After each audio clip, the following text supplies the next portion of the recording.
Hello guys, अस्सलाम वालेकुम। कैसे हो आप सब? आई होप आप सब अच्छे होंगे। अल्हम्दुलिल्लाह हम सब भी ठीक हैं। और फिर मैं इधर उठ गई थी, ताजुद का टाइम हो गया था। फिर मैंने ब्रश किया, ताजुद की नमाज़ पढ़ी, फिर किचन में आ गई थी चाय बनाने के लिए। सुबह सुबह अच्छा नहीं लगता है, क्या खाएं। फिर ज़्यादा कुछ नहीं बनाया था, चाय बनाई थी, पराठा बनाया और दरिया बनाई थी। फिर मैंने चाय पराठा खाया। फिर फजर का टाइम हो गया था, फजर की नमाज़ पढ़ने लगी और फिर कुरान शरीफ पढ़ने लगी थी। ज़्यादा कुछ शूट नहीं कर पाई थी। फिर जो मैंने इफ्तार में बनाया वह उसी को थोड़ा बहुत शूट कर लिया था। रोज़ा रखने के बाद ये लम्हा सबसे ख़ास होता है।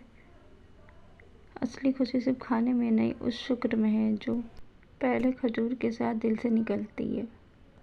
और रमज़ान हमें सिर्फ भूखा रहना नहीं सिखाता, ये हमें सिखाता है कि कैसे हम अपने गुस्से को कंट्रोल करें और कैसे हम दूसरों को माफ़ करें।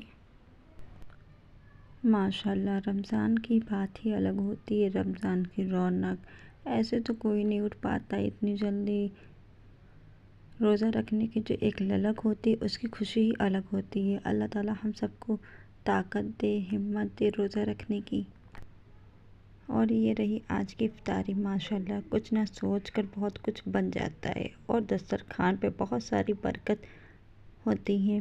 सोचते हैं कुछ नहीं बनाएंगे, लेकिन रोज़ा खोलने के टाइम बहुत सारी नेमतें होती हैं दस्तरखान पे।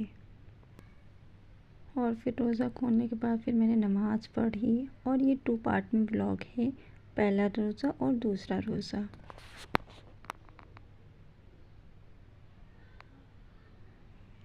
फिर मैंने दूसरे दिन दरिया बनाई थी और पराठा बनाया था, ज़्यादा कुछ बनाया नहीं था। फिर मैंने ताजुद की नमाज़ पढ़ी।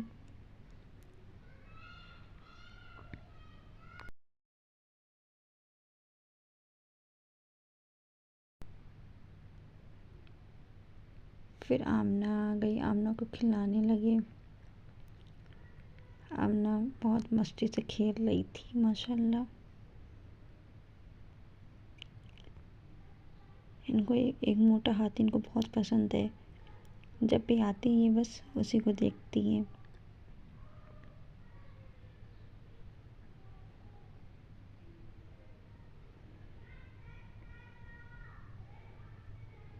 और फिर यहाँ आमना किसी को फ़ोन दे नहीं रही थी, उनको लोरी सुननी थी। वो आराम से सुन रही थी। और ये दूसरे दिन की इफ्तारी है।